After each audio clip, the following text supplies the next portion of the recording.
E aí você assume todo aquele risco e quando você olha, aquele negócio se volta contra você, contra seu próprio negócio. É aí que o bicho pode pegar mais ainda. Vamos lá à pergunta do dia. Por que crescer rápido demais pode ser um erro fatal? Sejam muito bem-vindos, amigos. Eu sou o Frederico. Aqui a gente fala de negócios, investimentos, vida real e treino. Tudo com a minha perspectiva pessoal. E essa pergunta é sobre negócios. Então, por que você crescer demais seu negócio pode ser um erro fatal? Eu vou dividir essa pergunta em a resposta em dois níveis. Primeiramente é o seguinte: crescer com dívida. Aí eu acho que é sempre um erro. Vejam bem, amigos, tem pessoas que crescem com dívida, dá certo. Mas isso não quer dizer que eles estão certos de terem crescido com dívida. Eles incorreram num risco e deu certo. Foi uma aposta. E aí essa aposta pegou e deu certo.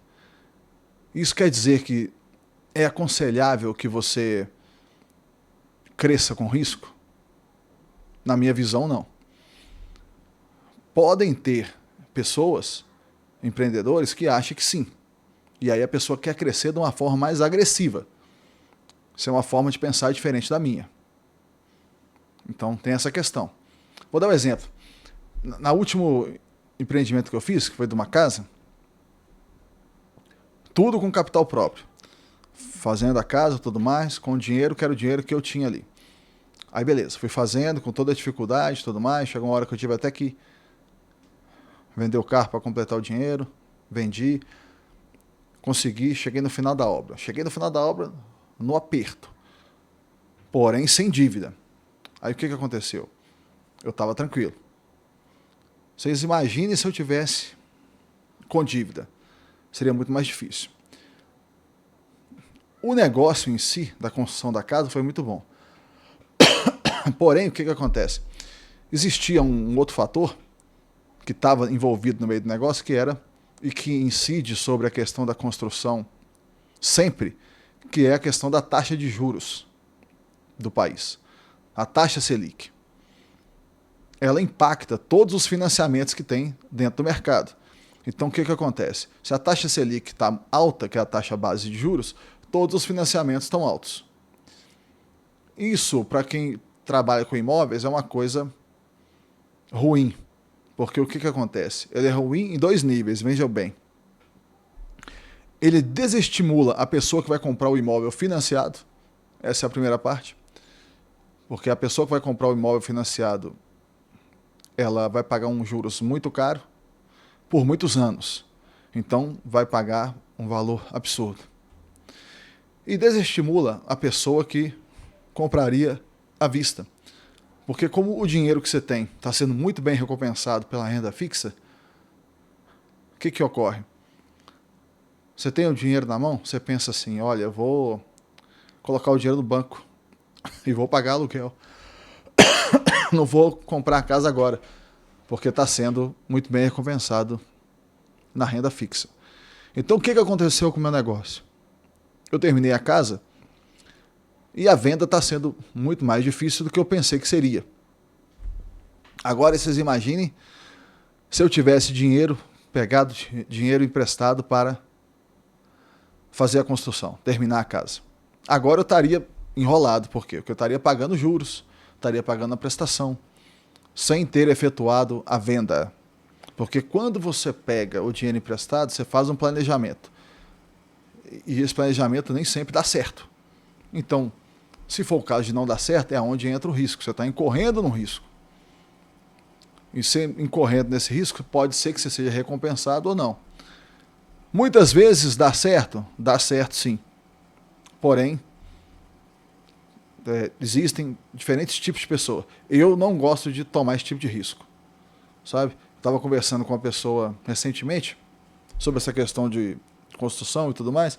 Ele estava falando comigo, falou assim, ó, você está com essa casa para vender, cara, já pega um dinheiro emprestado e já faz outra. Mas isso vai contra o jeito que eu gosto de trabalhar. Eu gosto de trabalhar só com o meu dinheiro. Então, Qual será o jeito que eu vou trabalhar agora nesse quesito? Eu vou esperar vender. No momento que venda, aí eu faço outra. E assim a gente vai seguindo. Então, a primeira coisa que a gente estava avaliando era: compensa crescer com dívida? Na minha visão, não. Nunca compensa crescer com dívida. Agora, e se for sem dívida? O que você acha? Aí eu acho que é uma boa ideia e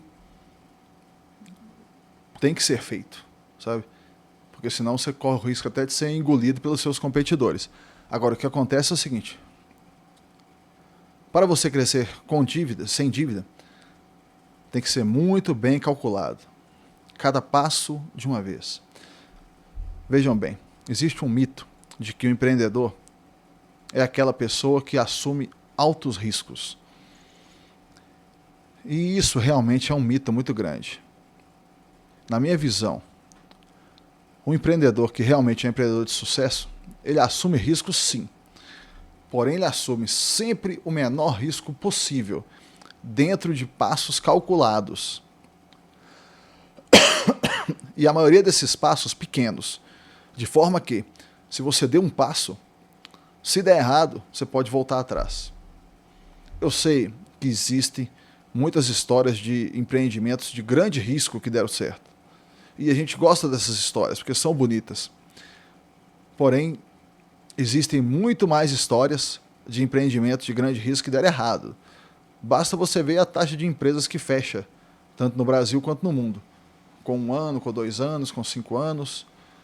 Percentual de negócios que dá errado é muito maior do que o percentual que dá certo.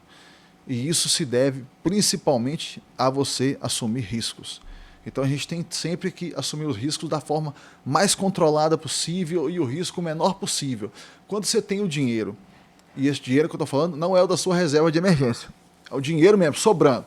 Você tem sua reserva de emergência lá, está lá quieta, e aí você tem mais dinheiro que está lá sobrando, que você vai assumir o risco com ele. E aí, esse dinheiro, ele pode funcionar muito bem. Por quê? Porque ele é um dinheiro que, entre aspas, se você não tiver sucesso, se você perder tudo, não vai afetar o seu negócio principal. Então, dentro desse formato, sim, você pode fazer sim um investimento. E aí você vai crescendo de uma forma controlada, vai crescendo de uma forma onde não coloque em risco o seu negócio principal. E aí você vai fazendo. De repente, se for um sistema de loja, você abre uma segunda loja, você vai numa outra localidade, pode ser uma expansão. Por exemplo, teu irmão que trabalha com oficina mecânica, o negócio dele é muito sólido, já tem muitos anos que ele está no negócio, o imóvel dele é próprio, ele está muito bem. Ele tem o dinheiro para aumentar o imóvel e ele tem mais espaço no imóvel dele para aumentar o tamanho da oficina dele.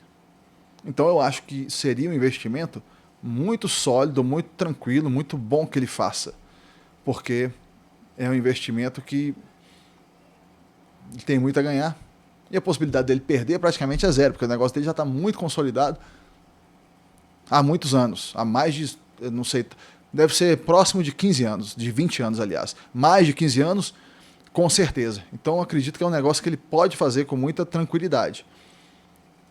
E ele tendo o dinheiro. E no caso dele, ele tem. Então, eu já estou aconselhando dele nesse sentido. Ó, vai mesmo, faz mesmo. Agora, vamos tentar fazer com o menor custo possível, né? Aí, como eu trabalho com obra, eu vou auxiliá-la a fazer no menor custo possível e tudo mais. Vamos com o pé no chão e vamos embora. Etapa por etapa, bem devagar. Essa foi o que eu falei com ele. Esses dias a gente estava até fazendo um cálculo do que seria a obra, e eu estava falando para ele como é que a gente vai fazer a obra, etapa por etapa, sem afetar nada a operação dele lá do dia a dia.